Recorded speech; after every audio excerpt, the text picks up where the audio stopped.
Welcome to the Health Coach Nation podcast.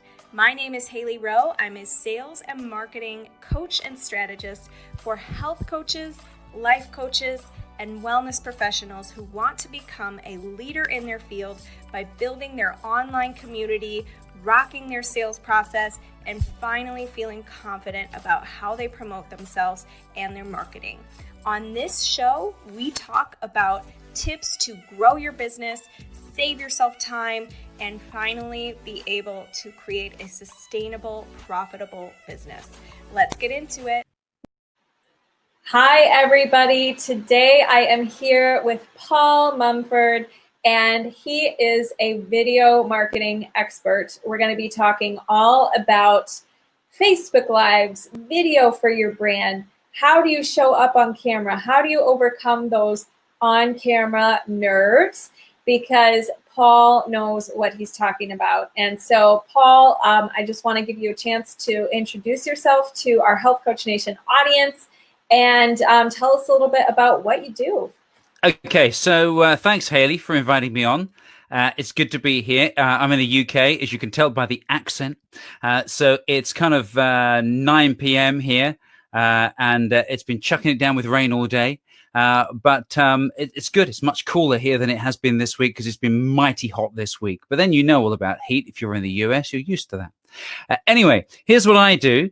I run a video marketing agency. So not only do I make videos for other people, primarily for social media, so Facebook and Instagram and a little bit of LinkedIn too, but also I coach people how to do video. My background is in radio and TV. I did that for 12 years or so.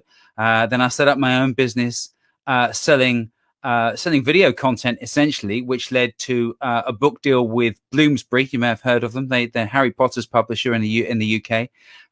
So that made the video product that I had online, made it worldwide. So it did really, really well. And as a result of that, people started asking me if I could make videos for them. And to start with, I was like, no, I'm all right, thanks. But eventually I buckled to pressure and I said yes. And now that's what I do. Now I teach people how to make video, how to present on video, how to shoot with video. Because if you're doing it yourself, perhaps with your smartphone, you're going to need to be the videographer and the presenter at the same time. So yeah, all that stuff. Yeah, I love it. So I think that there's a couple things I really want to dive in with you about today. And one is being, what's the format or the magical formula? And I'm sure there's not a magical formula, but tips for making a video that's like for Facebook and Instagram, and maybe you can decipher the difference between both, that has a bigger chance of getting shares, getting more likes, getting on the Discover page, like just going viral. Like what the heck should we be thinking about if we just want to get a lot of views and traffic to our videos from our ideal client avatar? Okay, there are a lot of different things that you can do which will help in a massive way. Lots of big things, lots of little things. Maybe I'll pick out a few mistakes that I see people making quite commonly on Facebook and Instagram and LinkedIn. Primary one is the content's got to be strong. You're competing against a lot of other people on Facebook and Instagram who are just flicking through that timeline. You've got to grab their attention super fast and be able to keep their attention. So the first 3 seconds are crucial. Those 3 seconds have got to be so good. You've got to flag up instantly what the video is about and what you want to get across to your audience from the get-go. So, no muck about with that. You've got to really grab them by the short and curlies and give them what they need right there and then. So they go, oh, what's that? And they stop and look. So the second thing is, and this is really a really important mistake that a lot of people make, and a much bigger subject, but in a nutshell, captions are really important. Around 80% of people watch video on social media with the sound off. So if your video doesn't make as much sense without sound as it does with sound, then people are just going to keep on scrolling. With Facebook, there is a way that you can add captions once you've uploaded the video to Facebook, but the engine that sort of creates those captions can be a little bit hit and miss. Essentially, the way it works is it scrolls through your video and then it makes a best guess at what you've said often with quite hilarious consequences. So you have to go through and edit that, and the editing process is really, really iffy. It's not the best. Instagram, for some reason, don't have that kind of system. They don't allow you to put captions on the video in channel. You've got to do it outside channel. There are apps that will do it. Some are better than others, and there are other ways you can do it. The way I favor to do it is to actually burn the captions in the video. So when I'm making the video and doing the editing, then that's where I'll put the captions for Instagram, because I know they're there. I can stylize them. I can make them look as clear as I want to, and they really stand out. That was two things, right? So third thing, format's really important. Now, when you're shooting for Instagram Live or IGTV, because Instagram is built primarily for a smartphone, you can afford to have your phone in portrait view rather. So that means you're holding it like a phone with the long edges down the side and the short edges along the top. But if you're doing a video for a general Facebook post or LinkedIn, or to go on your Instagram timeline, if you did it that way, you'd get a lot of gray stuff either side if you're looking at it on an iPad or on a desktop. So you need to be able to get the best of both worlds. And the best way to do that is to film it in landscape, which is 16 by 9, long at the top and long down the bottom. And then you can crop it into square. And most apps that are on your smartphone for video editing will allow you to crop that to square pretty instantly. And the reason why that's important is because it takes up the maximum amount of real estate on a phone and on a desktop and on an iPad. So it's like a compromise between all three, and you get the biggest screen area for all three formats at the same time, and therefore you get noticed more. How was that? Was that answer the question? Yeah, I love it. So I'm taking show notes over here. And guys, give us a like if you're watching live with us. Feel free to post any questions about videos in the chat. And what I heard you say was, number one, you want to grab and keep their attention with solid content. The first three matter the most. So AKA all my friends out there, and I used to do this, and I still sometimes do it, who come on and say, hey guys, hopping on, how's the day going? We'll wait till we get a couple people on. No, little hippo, okay? So can I just pick up on one thing that you mentioned, which is a real bugbear of mine, and there's a real good reason why it can get a little bit annoying. When you're addressing someone on a Facebook video or a social media video, there's a fairly high chance the person who's going to be watching that video at the other end is going to be on their own. Consuming video and looking at social media is a pretty solitary and a very, very personal connection. So therefore, I find it much more of it makes much a bigger connection and a much more profound connection if you address one person rather than lots of people. And you hear a lot of people and see a lot of people on video will start with, like you said, hi guys. But there's a fair chance that your viewer is going to be on their own at the other end. Yeah, you want thousands of people to watch the video, but they're only really going to be watching it one at a time. So much like my background, which is radio, we always were taught when we did radio presenting and TV presenting that it's a one-to-one connection, so a one-to-one conversation. So therefore, talk directly to one person rather than try and talk to everyone at the same time. That is such a valuable tip, and I learned something because I usually am all about the guys. Hey guys, what's up peeps, right? So I'm really glad you said that. But the other thing is, when it comes to the rest of what you were saying, add captions to your video, so subtitles. And one tool I really like, but you know, it is interesting because like you said, when you're transcribing or when they're putting the captions on, sometimes they automatically do it, but they get the wrong words because it sounds like something else. But I do like Clipscribe as a tool that I use. It's like $10 a month and it adds subtitles. However, sometimes those subtitles are off, but it's just what I found and what I'm using right now, and it's better than nothing, right? So you got to find something. And then the other thing is shoot videos in landscape, as you said, so holding your phone horizontally. But you can't do that for Instagram stories, right? Because, tell us more about that. Well, yeah, Instagram is, I'm just thinking about, let's just say you're in the scenario where you want to post on multiple channels. Let's say your audience is on Facebook. Typically your audience is, if you're going to post on Facebook, you may just as well post on Instagram as well. And maybe you might be doing some stuff on LinkedIn too.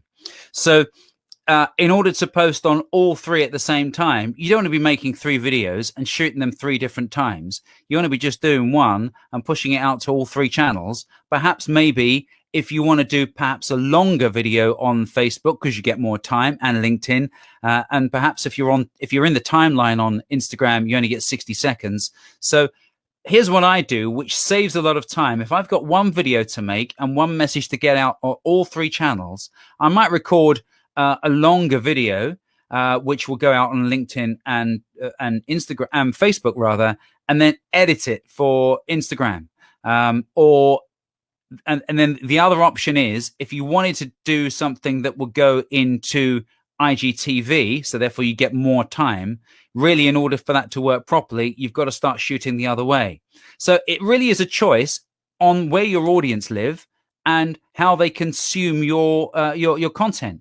If your audience are more likely to consume IGTV, then shoot it the other way around and just concentrate on IGTV. I don't know whether you think about this, Hailey. I think we've had this kind of a conversation in the past, that people can feel like they need to post content everywhere and sort of splattergun it in all different directions, where actually you're probably better off picking maybe 1 or 2 channels and focusing your attention there, making that good and having a good communication with your audience on those 1-2 platforms, rather than trying to spread yourself thin in all different directions and have to do lots of different videos in lots of different formats. Yeah, absolutely. I agree. So if you want to repurpose your content, go for landscape, do it on your phone, and then you have more room for making it universal everywhere more easily. And I agree that also you don't need to be everywhere all at once if it's going to stop you from consistency in one place or 2 places for your brand. So that said, okay, we nail our content. We have this great video. What's the time length?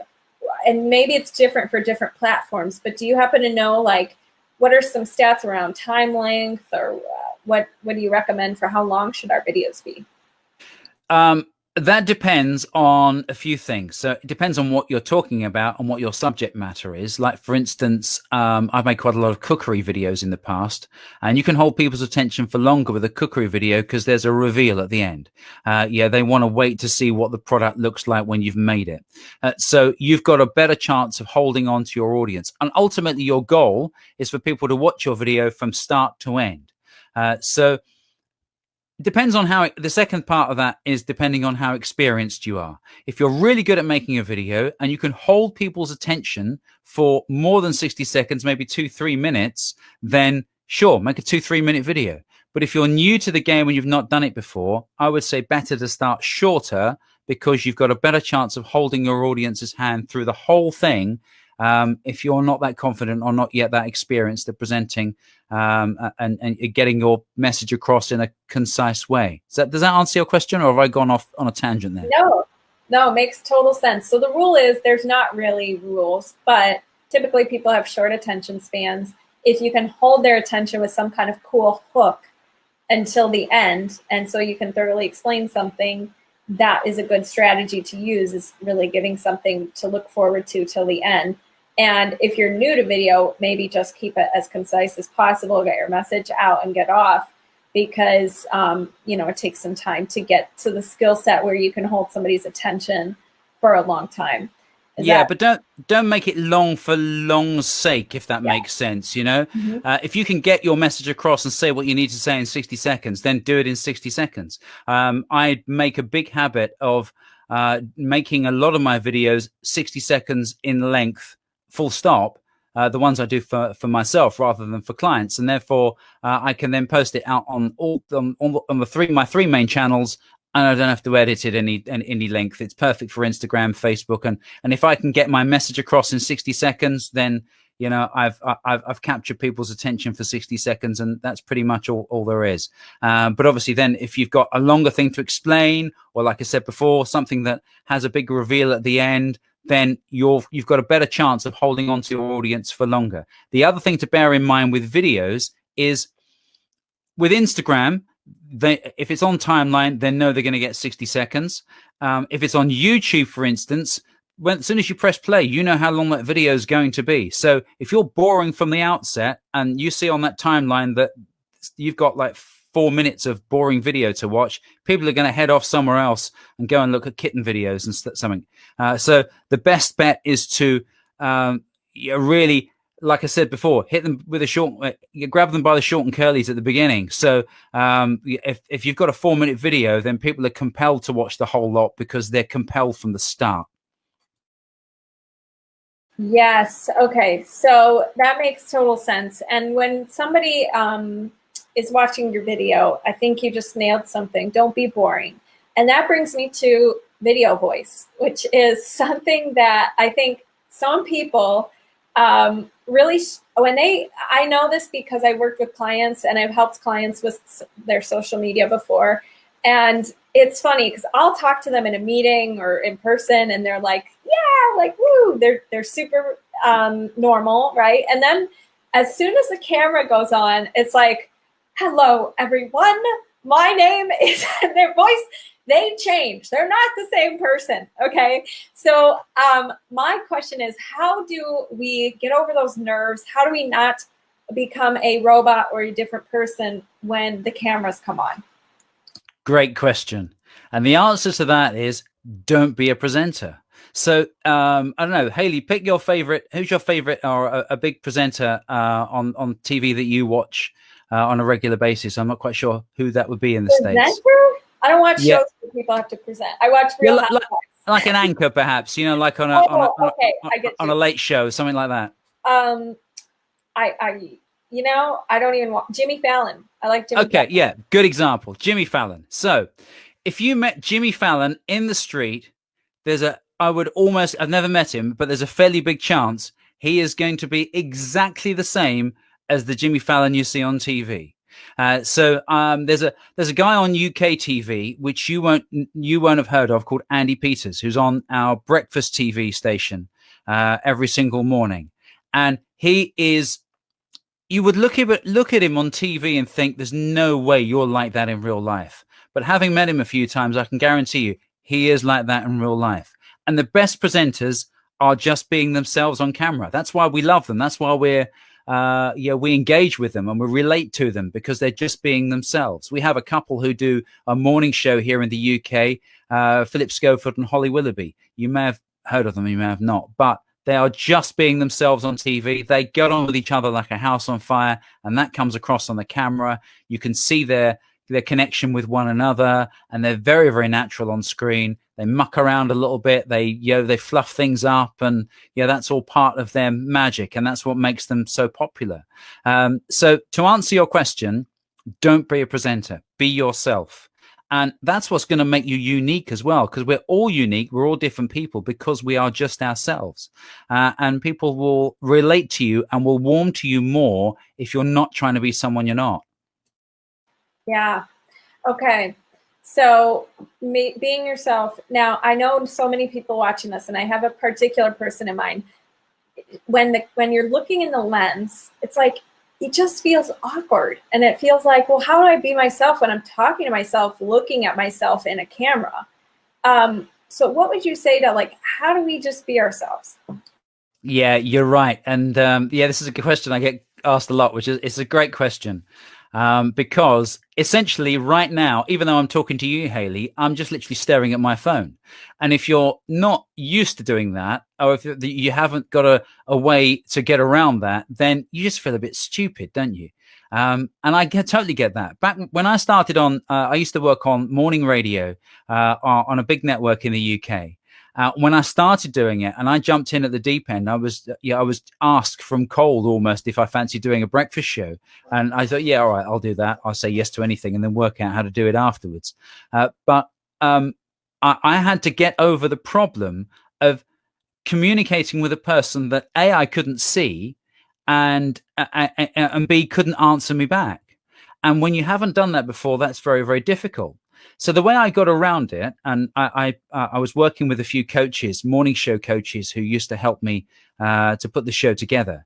And one of them suggested, why not bring one of the sales guys or the news guys into the studio? If you're putting together a bit on radio or a link that has to be a little bit compelling and you need to properly engage with your listener, then bring someone in and deliver it to them. So you're actually delivering it to a real person, but at the same time, it's not the person that's in the studio with you. So I gave it a go, and it really does help, because you can see that you've got the eye contact, you've got that actual person at the other end, and it just completely changes the way you speak and the way you deliver, and you're more emotive, and you're more like a real person.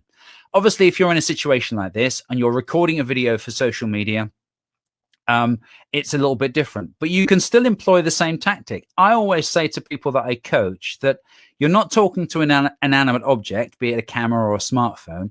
You're actually talking to the person at the other end of the camera. So if you're recording this video for YouTube, you're talking to the person who's going to be watching the video on YouTube at some point in the future.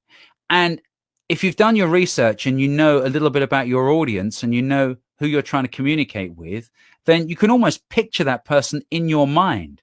And like I'm sure you've coached with your clients in the past, Hailey, that the understanding your audience is really a key point. And it's so important here, because, and when I was on morning radio, I can't even remember her name now, but the biggest station I worked for, we had what you might call an avatar. So we knew this person, our ideal listener. So every single piece of content that went out on the radio went to this one person. She was in her mid-30s. She lived in low rent income. Her husband was a blue-collar worker. She had 3 kids. I think her name was Vicky. And we knew everything about her. Now, if you understand your audience to that degree, then you know the person that you're talking to. All you've got to do is picture them the other end of the camera. Even if you have to put a photograph of them in front of you or have someone in front of you that can be that person, and then suddenly you become alive. You're not talking to an inanimate object. You can see the person that you're communicating with. That was a long answer, but hopefully that got across. Brilliant. No, I completely agree that it's a good idea to picture your ideal client in the camera lens. But I've never heard this tip. Instead, and if you think about it, if you practice once with maybe the camera and a person, then you just mimic the way you were with that, because you know you've experienced it and it was recent and you just did it. I love that idea. And the other thing is, like, I just thought of this, like, if you think about it, actors who have to work with a green screen, how awkward would that be? Like, they're having to pretend that they're, like, falling off a cliff, and really there's like a green screen, right? And so it's the same thing. You have to practice and you have to kind of pretend. And so that's why I think so many people get tripped up, is because it feels like I'm acting and it's fake. But the truth is, eventually it's going to be seen by the ideal client you're picturing, just like you said. It's just they're not there yet. And so that's why it's hard. Just imagine you're leaving someone a voicemail. If you were leaving someone a voicemail on their phone who wasn't there, it's no different to doing that, really, is it? Apart from it's visual. They can't reply, and they might not hear that. They won't hear that that voicemail in real time. They'll get it at some point in the future. But that doesn't mean that you suddenly start fluffing things up and losing your lines and getting embarrassed and feeling all awkward, because you know there's a real person at the other end. You know the person at the other end. So if I left a voicemail message for you, Hailey, I know you're going to pick it up at some point. So I know what to say, and how I might talk to you, and how I might make you laugh or something. But all that will go in the voicemail, because I know you're going to get it at some point in the future. And this is really no different. You're leaving a voicemail for someone. Beautiful analogy. I love it. Awesome. So, okay, so somebody's less nervous. They don't have the robot voice. And what about when it comes to the actual, like, choosing good quality? Now, I know this will depend on your niche and your ideal client avatar, but what do you suggest for somebody who's like, well, what should I post a video about? Like, what's going to get the biggest bang for my my investment of making this video. What would you say? How do you come up with topics? Well, that's a big question, Hailey, but yeah, good question. And the key, as you know too, Hailey, with social media marketing and for content marketing is consistency. So there's no point putting a video out and then just sitting there twiddling your thumbs for a month and waiting for it to happen and doing nothing else in between. You've got to be consistent. And that might just be once a week, that might be twice a week or 3 times a week, depending on lots of different things, like how much time you've got to spend on it, who your audience is, what your audience is expecting from you, a whole manner of different things. So as far as coming up with content is concerned, obviously the more content you've got to deliver, the more content you've got to come up with, and suddenly that can become really daunting. There are lots of really good ways that you can come up with lots of different content, and the more you sort of have in the back of your head the idea that you're thinking about things for videos, the easier, funnily enough, it becomes to come up with ideas. Because it's a bit like, you've heard of the law of attraction, right? So yeah, the law of attraction is, let's just say, for argument's sake, this is briefly how it works. You kind of, what you think about is what you can manifest. And I know that sounds a bit kooky, but essentially the way that works is, if, for instance, just say, for instance, you wanted to buy a red Mini. And then you've made the decision, you want to buy a red Mini. You've perhaps seen it in the showroom. You know what it looks like. You've perhaps sat in it or driven it. And it's like 3 weeks away before you actually have the money to pay for the Mini. Why is it, bizarrely, suddenly on every street, you see red Minis everywhere? It's because your brain is in tune to thinking about the red Minis. The red Minis are in your head, and it's not that there are more around, it's just that you notice them more. And that's the same with video content. When you know that you're making videos and you've got to make one a week, because it's all in the back of your head, you will find content because you're tuned to looking for it, because you're thinking in that wavelength. There are lots of different things you can pin content on, if you like, or pin your ideas on. But really, it just depends on what your subject matter is. From my perspective, let's give you a good example here. So when I'm posting content for my video marketing company to market my video marketing company, so that's PM2 Media, then I will think about, for instance, the questions you've asked me right here. So I'll make a note of those, because they're great questions, and they're questions that I get asked all the time. And if you're asking them, Hailey, there's a big chance that a lot of my audience are asking them too. So if you've asked me a half a dozen questions, then that's half a dozen videos in the bag before we've even started. And also, I might get people ask me questions on the fly, or I might butt up against problems that I've got to come across, or there might be a new piece of equipment, like a new tripod, that I think perhaps other video makers might be interested in, or I might have got a new piece of kit and I want to share it and show it off and say, look at this is fantastic because it does X, Y, Z, those kind of things. So suddenly I've got 10, 12 ideas which just come off the back of my head. And the other great thing with videos as well on social media is, don't be afraid to recycle. So if you put a video out a year ago, and it might be about a subject that suddenly becomes topical again, there's no reason why you can't go back and reshoot it or just reuse the same video. As long as it's timeless, then you've got content that you can reuse. Yes, 100%. Okay, so I'm making a note here. Make your videos timeless sometimes, because here's the thing. Sometimes people will go live and they'll be like, happy Monday, it's Monday and it's Christmas time. And it's a great content. And then they go into their content and whatever, but they already said it was Monday and Christmas time. So if they ever reuse it, it's going to be a struggle, right? I mean, not a struggle, it's just going to be kind of awkward if they share it on a Wednesday 2 years later. So that's one thing to think about, is make your videos timeless. And I love that you said, don't be afraid to recycle old videos, because, and I also will say exactly what you said. The fact that the questions you get, that's fantastic content for you to create. And I don't think I'll ever run out of content ideas. Sometimes I get stuck or I don't feel like making the content, but with the amount of questions, because for example, I have a constant stream of what I should post content on for a couple reasons. One is All of my private clients fill out welcome workbooks when they start working with me. And so those questions in there and statements and things that they say they struggle with and want to achieve, that gives me a constant idea of what my actual ideal client wants and wants to hear about. And so that's great. The second thing is I have application forms for my discovery calls where they have to share their struggles and goals. So that gives me a constant stream of content inspiration. And the third thing is my Facebook group, where they have to answer what are you struggling with right now, or what do you want to learn in this group.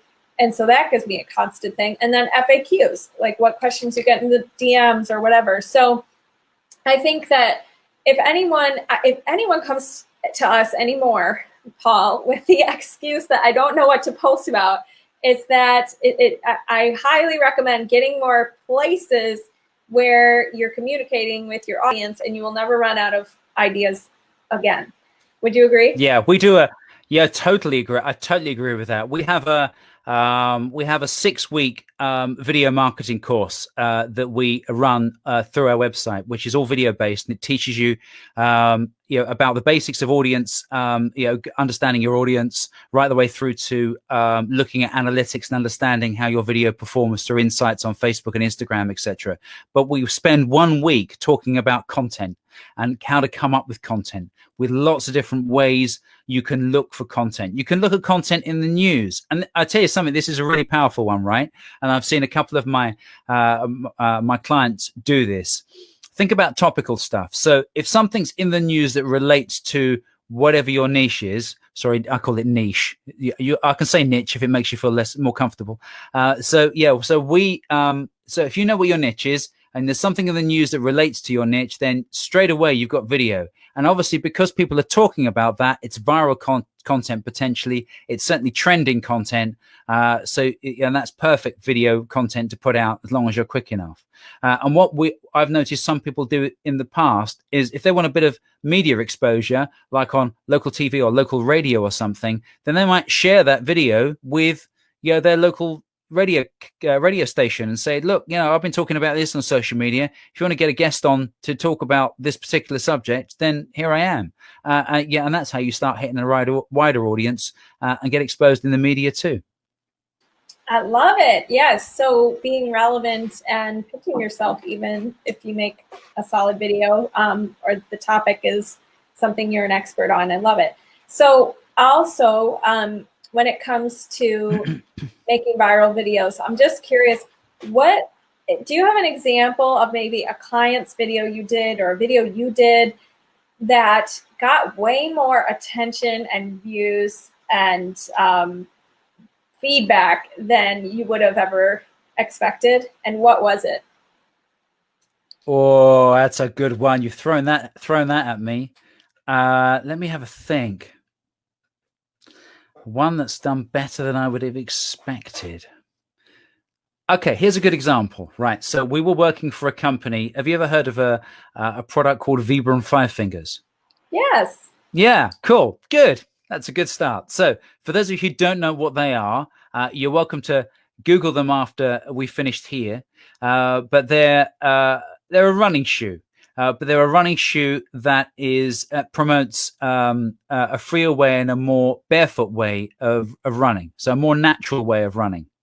So anyway, we were working for a distributor of Vibram 5 Fingers in the UK called Barefoot Junkie. And one of the ideas we came across to try and illustrate how great the brand is and how people absolutely love the brand, because that tends to work. If you love Vibram 5 Fingers, then you will shout about it from the rooftops because it is such an amazing product. And we have Vibram have lots of loyal followers and loyal fans who will quite willingly do that. So we came up with an idea for a video campaign to go and interview regular people who love Vibram 5 Fingers for one reason or another. And we picked on a different subject matter for each video. We were around one of these a month. We did a long version, which would end up looking almost like a mini documentary, if you like, which would go onto the website. And then we'd do various crops and cuts for social media to drive people to the website. So they'd be able to see the whole thing there and a blog article and all that kind of thing.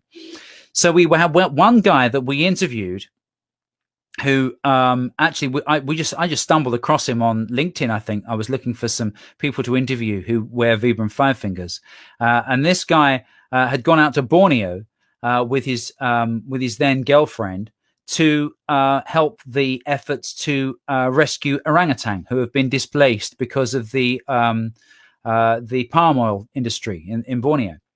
So he went out for a couple of weeks and he did some did some things to help the cause, if you like. Worked in a camp in Borneo, but all the while he was there, he wore his Vibram Five Fingers. So the video was all about how he loves wearing his Vibrams every single day, but also how they particularly helped him and how they made life easier for him when he was walking through the jungle and and through all these horrible paths in the middle of Borneo while he was working with the orangutan. Obviously, there were lots of cute orangutan on the video, which helps in a massive way. But that video did really well, much better than we'd have expected, because it hit two touch points. It hit the touch points for the video for the people who liked Vibrams, but it also got a whole bunch of orangutan lovers at the same time. So that was one that kind of did really well for us. Yeah. What about one that you thought was going to do really well and actually didn't? Oh, do you know, I thought you might ask that. One that perhaps, you see, I think a lot of it is Oh, you went on mute. There we are. I'm here. First rule of the video, make sure your mic's on. So anyway, a lot of it is to do with timing. And if you get your timing wrong, then your video won't perform quite as well as you'd expect, as you had expected. And you can find out by looking at the insights on Instagram and Facebook. You can find out when the bulk of your audience are on channel and looking at Facebook and Instagram, and that's the best time for you to post, because they're more likely to see your content. In general terms, it gets a little bit more complicated than that, but in general terms, that's the best way to do it. So if you get your timing wrong, then a lot of people will miss the video. And there's been a few instances, certainly, when we were getting our head around how Facebook and Instagram worked, that we might have got that timing wrong, or perhaps we were working with a new client and perhaps didn't quite understand how their audience worked yet. From our perspective, when we're working with a new client for the first time, it can sometimes take, and I'm sure you'll agree with this, Hailey, it can sometimes take a little bit of time just to get your head around how their audience works and how their audience behaves. And a lot of that is down to, maybe what time they're looking at social media. What time is the best time to hit them with something new, or to hit them with something old, or to hit them with something relevant? It really is all about the timing. And so I guess maybe this hasn't quite answered your question, but it kind of has in a roundabout way, is the fact that, I think maybe some of the mistakes we've made in the past, or perhaps the mistakes I'd made in the past, is perhaps not getting the timing right. Yes, that is some valuable insight. And it's so funny because I'm the kind of person where with social media, I'll be honest with you, I'm working on getting better systems for it, but I get a little lazy and I just want to post when I want to post and get it out there when I want to get it out there. And I know it is not the best strategy, because why even bother if nobody's going to see it, right? So any tips for just making it easier to get your videos out there at the right time, things like that?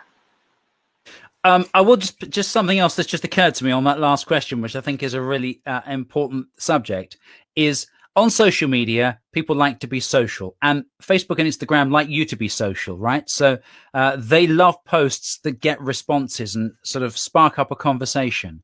And while you can do that really powerfully on Instagram with graphics and with photos and with text and stuff, you can also do it really well with video. But sometimes it takes a little time for your audience to get the message. So I'll give you a good example of that. On my own, so as well as running the video company, I'm a barefoot running coach, funnily enough. So I post for my own channel things all the time. And one thing I do, because wellness and mental health is a very important aspect for me, one thing I do every Friday is I post a little message up and say, what are you grateful for this week? And I've been doing this every Friday for probably maybe about 6 months now. When I started doing it, for the first 3 or 4 weeks, if I got one response, I was lucky. But now that is my most popular post by far every week, because I've stuck at it. I've stuck my heels in and I go, no, I know this is going to work. People are going to respond, and surefire they have. And I've followed that kind of trend with some customers and some clients as well, and done a similar thing. So found something that people can respond to, and then stuck at it. And after a few weeks, people get the message and get the idea. Oh, I know, I can see what they want now. And then they start responding. And as a result of doing that, I've now forgotten what your question was. No, I'm glad you added that tip in, to always try to create content that starts conversation. And also, it's always good if you have a consistent thing that you do regularly. Like, for example, I got on a really good track doing Tuesday Facebook Lives at 4:30 in my Facebook group, and people would know about it, and we'd come and do it at that time. And same thing with the grateful question. It's a conversation starting question, and being consistent with that over 6 months, you started to get real traction. So I think there's 2 lessons in that. My question was, any tips or hacks when it comes to, I don't feel like, I know I need to post it this time, but like, it's really hard for me to get around to it, or whatever. Just any tips to make things easier on us posters on social media? Oh yeah, well, you can schedule it. You can.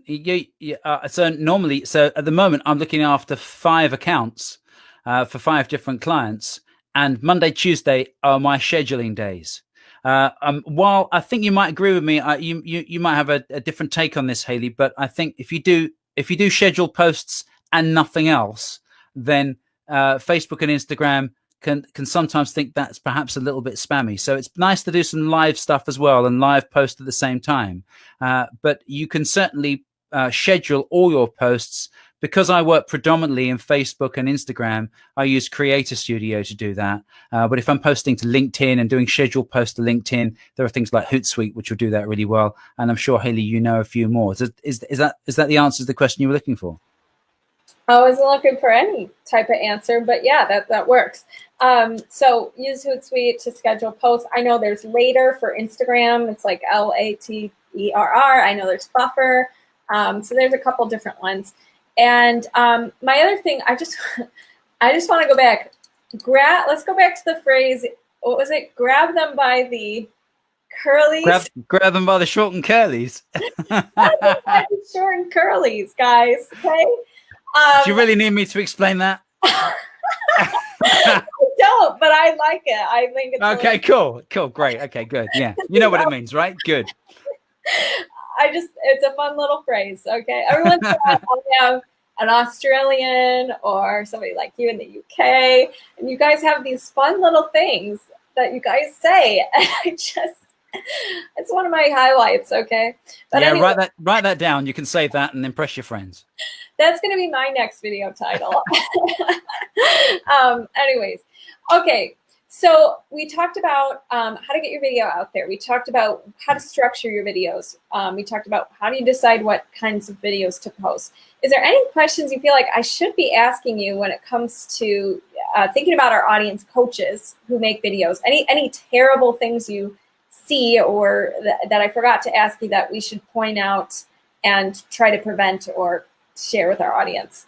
Yeah, good question. I like that. And yes, there are a few things. So even though I said earlier on about captions being really important because the majority of people won't be listening, audio is really important too, because if someone likes your stuff enough and then decides to hit that mute button and listen, and your audio sounds absolutely abysmal, then, well, you just shattered the dream right there. So you're not going to go any further.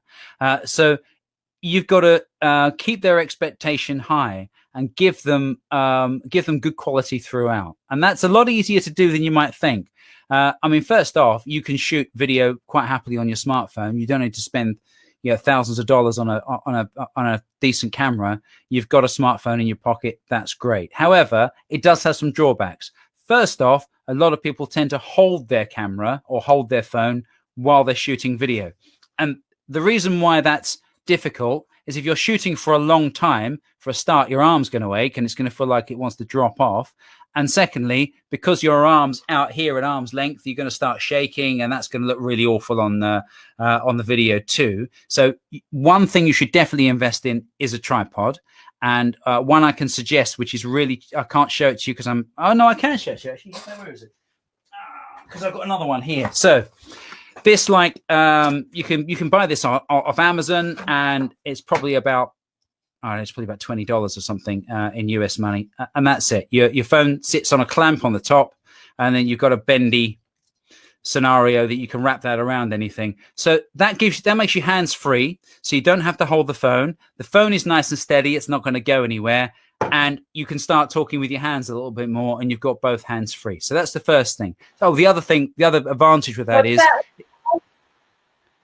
this one is made by Lamco. There are lots of different makes available. Lamcou. I have another one which is made by a company, and I'm looking at it because it's on my phone's using it now. Ulanzi, Ulanzi, and they're both. You do get what you pay for with the flexible ones. So the cheap ones that you might get off a market stall or something, they're going to break within 5 minutes. So you want something that's quite robust, and maybe it's got some metal parts in it rather than plastic parts, and it won't let you down. So that's the one thing. And obviously that means that you can then get further than an arm's length away from your camera, and it gives you so many different options. The world's your oyster. The second thing is, and this is kind of two essential bits of kit that you should be investing in. The second thing is a microphone. The reason being, and I actually explain, I can send you a clip. Actually, there's a video that I've made which really clearly explains this. The microphone on your camera, your microphone on your smartphone is designed for close communications. It's there for making a phone call. So the further away from the phone you get, the less decent audio quality you're going to get. And let's just say, for instance, you're recording in a big hall, which has got lots of echo and lots of ambient noise, then your voice is going to bounce all the way around the room before it gets to the phone. So you're going to become almost illegible. So you really need to get yourself a mic. Now, I'm just going to take my headphones off, and I'll show you what I'm going to get my little kit bag out here. This is one I suggest you get, and there they are. Right. This is called a Movo PM10, and you can plug this directly into your smartphone. And you obviously, if you've got an iPhone, you'll need one of those little lightning extension things that everybody loses. You know the one thing I mean. And this is dongle. They call it the dongle. They're called that's the dongle. Yeah, but to give it its official term, it's the dongle. So this one clips onto your top there, and then you can run that to your phone. You can get an extension lead on it, and then you've got quality audio that's close to the source. So if you're far away from the phone, it's not going to sound pants. Okay. And if you want to get really clever, what I do is I actually attach this to an old iPhone to capture the audio, and when I edit, I sync the two together. So I can literally be anywhere, and I've got the other phone in my pocket. So, and that, I think it's less than £20. So what would that be? About $30. Okay, and what is that mic called? It's called a Movo PM10, and again, you can pick that up on Amazon. PM10. And MOVO. MOVO. It's on the bag there. Look, okay. And okay. I think we've got about 4 of these now. And that kind of money, if you break a cable or you drop it or you lose it, then it doesn't really matter too much. You can spend hundreds on one of these, by the way, but I mean, these are great. Yeah, we'll put this in the show notes, everybody. So if you're watching this or listening later, you can go to HaileyRowe.com, go to the blogs page. This will be there. And we'll probably make the URL video-confidence. That's just going to be my guess, and I'm going to make a note of that so I remember. I can share some videos that I've made which explains how that works, and there are lots of other little things that will go along with that. But I think the most important ones are get a tripod and get a microphone. Yes, and the tripod I have from Amazon has a ring light attached to it, except the ring light fell out, but it's really cool, and it shrinks and becomes taller. It's I'll have to find what one this is too, but it's great. So awesome. Oh yeah, that's great. Okay. Do you want me to talk about lighting briefly? Lighting, sure. Yeah. Okay. Right. So, light the subject. So if the subject is you, light the subject. And you see a lot of videos where people are standing in front of windows, and that really doesn't work, because then the lightest part of the frame is what's outside. So therefore, you end up being in darkness. So you want to be closing the curtains or facing a window. So if you don't want to buy a light, then face a really bright window on a sunny day, or go outside where you've got the best light source there is. Then straight away, your lighting is fantastic. Now, I'm cheating at the moment by using the screen of my desktop PC as my light source. And I've got a white screen up on my lights on my PC, so it makes me nice and light and bright. So there are lots of cheats you can do without going and buying a light. The one that you suggested, Hailey, is great. The ring light, because it surrounds the phone. The phone sits in the middle of that, and that gives you a nice uniform light. But yeah, lighting's really important. So yeah, you look sexy. Yeah. Okay. But also at the same time, I want to remind everyone that I'd much rather have you start doing videos, even if you don't have perfect sound quality or mic yet, even if your tripod hasn't arrived in the mail yet, etc. Because I think some people let that excuse of, I don't have all my equipment yet, or it's not set up perfectly, stop them from even starting videos. And as you said, consistency is key. So I used to, with my podcast, have all the fancy equipment, the microphone, etc. And I found that a lot of times it just took way too long to set up, even though I had it automatically set up. And sometimes the mic would have issues and it would be glitchy, and I'm not a tech person and I'm not a video expert. And I just found it actually was a barrier for me to actually do any content. And so I just was like, you know what, we're doing it this way. We're going to edit it in iMovie later. We're doing it on Facebook Live, and that's the podcast. And now my podcast is consistent. It has more listens, etc., because I'm actually doing it rather than being like waiting till my perfect equipment happens. That's a really good point you've made there, Hailey. It's a Ferrari doesn't make you a good driver. So learn. By all means, learn by holding the phone in your hand. By all means, learn by using natural light, and by all means, learn by using the microphone on your phone. But if you want to buy a little bit of equipment, those are the great bits of kit you can buy. You can spend thousands on it and go to town. But the core skills that we talked about at the beginning of the call here are pretty much the same. Being yourself, and being personable and being friendly, and being fun as well, and being entertaining, and just enjoying what you're doing. If you're enjoying what you're doing, people feed off that, and they feel that, they get that, and that just takes practice. So you're right, Hailey. Just go out there and do it. Love it. Well, Paul, I think you've shared some amazing tips with our audience today. This was a super tactical episode, and you are very entertaining as well. I love talking to you. I got to be on your show where you asked me some very fun questions, and I want to ask you one of your fun questions. I'm trying to remember what they were. Can you give me give me one or two of your questions you asked me so I can ask you? You're on mute, buddy. On mute. Oh, here we go again. Yeah, press the right button. It's my age. So this gives me a good opportunity to give my podcast a quick plug if I can. Yes, please. Cool. All right.